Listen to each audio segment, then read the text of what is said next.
Assalamualaikum warahmatullahi wabarakatuh. Salam rahayu, rahayu, rahayu. Jumpa lagi dengan saya di channel New Edi Seluler Tutorial. Di kesempatan kali ini saya ada servisan handphone dan juga kiriman dari salah satu sahabat subscriber, yaitu beliau dari Gresik, Jawa Timur. Untuk kendala handphonenya ini tipe serinya kalau tidak salah seingat saya Infinix Hot 10s teman-teman. Oke, kita coba untuk unboxing dulu. Kita coba untuk koreksi untuk kerusakan infonya. Oke, setelah kita bongkar atau kita unboxing, dan ini adalah bentuk kondisi infonya.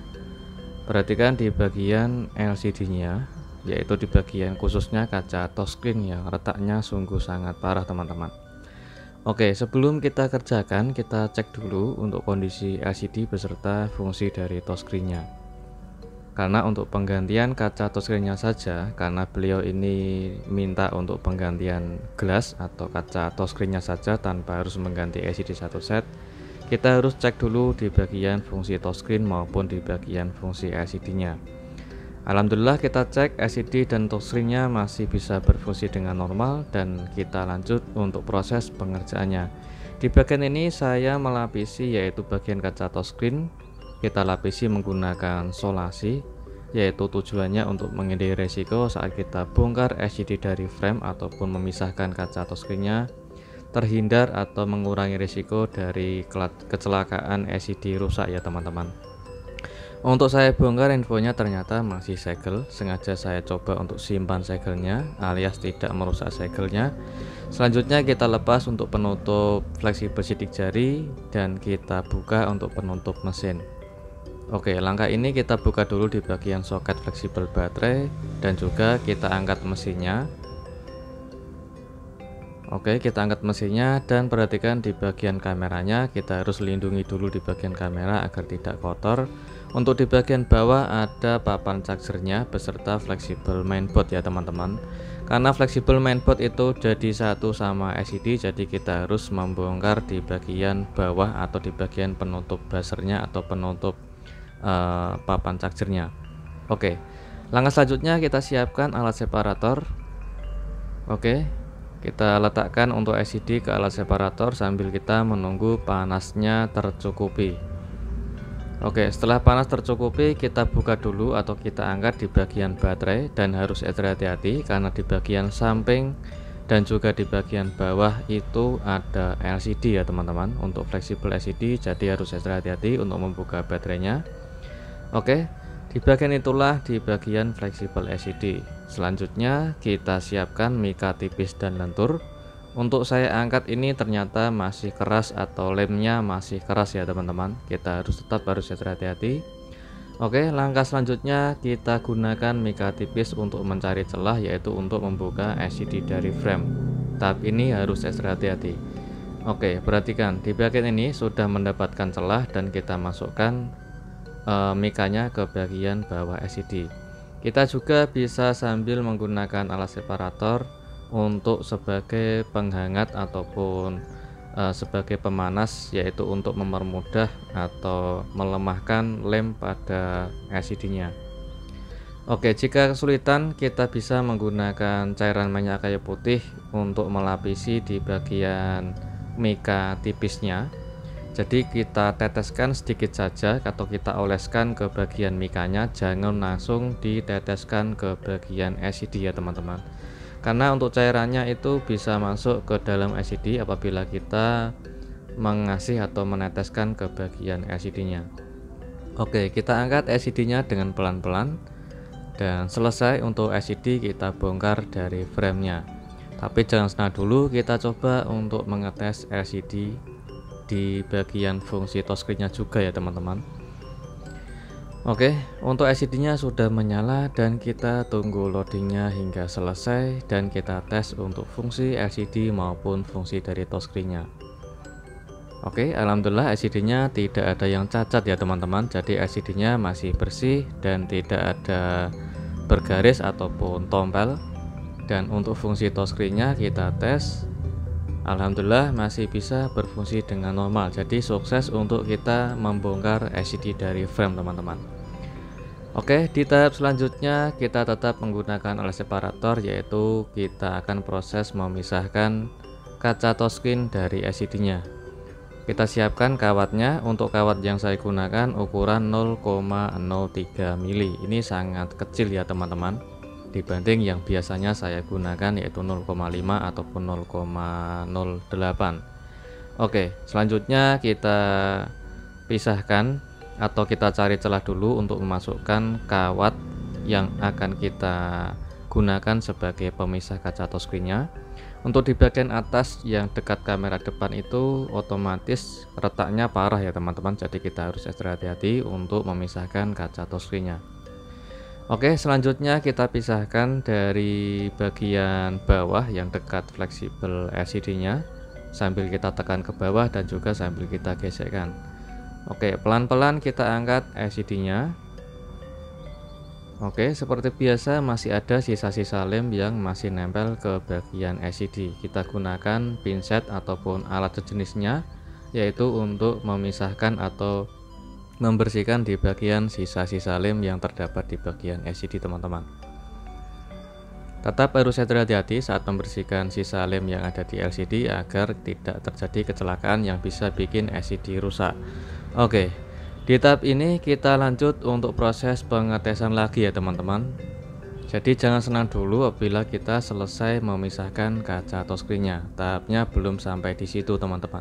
Kita harus koreksi dulu setelah kita memisahkan kaca touchscreen dari LCD-nya untuk memastikan yaitu LCD-nya masih bisa berfungsi dengan normal atau ada yang cacat. Oke, alhamdulillah LCD-nya masih bagus dan fungsi dari touchscreen-nya kita tes juga. Alhamdulillah untuk touchscreen-nya juga masih bisa berfungsi dengan normal ya teman-teman. Jadi apabila kita sudah memisahkan kaca touchscreen-nya meskipun tanpa menggunakan kaca touchscreen, fungsi touchscreen-nya masih bisa berfungsi dengan normal teman-teman. Sedangkan yang ini saya siapkan itu kaca touchscreen. Ini persamaannya itu sangat banyak teman-teman. Bisa menggunakan hot 9 ply, hot 10 ply ataupun hot 11 ply. Untuk kaca touchscreen yang saya gunakan sudah plus lem OK kering teman-teman. Jadi tanpa kita memasang lem OK ke bagian LCD. Di tahap ini kita gunakan tatakan LCD, yaitu tujuannya untuk mengurangi risiko saat kita proses membersihkan sisa-sisa lem dari LCD-nya. Oke, seperti biasa saya menggunakan yaitu cairan pertamax, yaitu sebagai pembersih, sekaligus kita gunakan tisu kering biasa. Jadi kita teteskan cairannya ke tisunya dulu, baru kita usap secara merata untuk membersihkan yaitu sisa lem yang ada di bagian LCD. Selanjutnya, jika sudah kita bersihkan LCD dari sisa lemnya, kita siapkan frame dan serta kita kasih tatakan di bagian bawah LCD, yaitu tujuannya untuk proses memancing kaca touchscreen ke bagian LCD. Oke, lanjut kita siapkan untuk kaca touchscreen-nya. Yang kaca touchscreen ini sudah plus lem OK kering, jadi kita melepas plastik lem OK ke bagian bawah atau belakang kaca touchscreen-nya. Oke, lanjut kita presisikan kaca touchscreen ke bagian frame. Kita presisikan di bagian bawah dulu sambil kita tekan secara halus. Oke, jika sudah menempel sedikit, kita angkat bebarengan sambil di bagian tangan kiri tugasnya untuk mengasih jarak renggang antara kaca touchscreen dan juga LCD, yaitu tujuannya agar tidak menempel secara otomatis ya teman-teman. Oke, perhatikan ada jarak kerenggangan antara LCD sama kaca touchscreen-nya, dan di bagian belakang kita cek dulu sudah presisi atau belum. Jika sudah presisi, kita proses pemasangan dengan ekstra hati-hati. Kita tekan secara halus dengan menggunakan ujung kuku jempol dan sambil kita dorong pelan-pelan seperti ini. Kita tekan secara halus dan kita dorong bergantian, yaitu dari kiri ke kanan maupun sebaliknya dari kanan ke kiri ya teman-teman. Jadi agar terhindar dari gelembung udara yang ketinggalan di bagian tengah LCD yang menyebabkan hasilnya itu jelek, jadi kita proses pemasangannya tetap pelan-pelan saja dan ekstra santai saja dan rileks, tidak usah terlalu buru-buru teman-teman. Yang penting hasilnya bisa maksimal meskipun membutuhkan waktu yang lama. Tidak usah terlalu buru-buru, yang bikin kecelakaan kerja yang menyebabkan gelombang udara ketinggalan di tengah LCD apabila kita mengerjakan dengan terburu-buru. Oke, tetap harus ekstra hati-hati dan di bagian tangan kiri tetap mengasih jarak renggang, yaitu untuk mempertahankan agar LCD sama kaca touchscreen tidak menempel secara otomatis. Oke, sudah sampai tahap akhir, kita tetap pelan-pelan untuk menekannya serta kita mendorongnya dengan pelan-pelan. Oke, sudah sampai ke ujung atas pojok, kita tetap harus ekstra hati-hati. Dan sudah selesai proses pemasangan atau penggantian kaca touchscreen Infinix Hot 10s.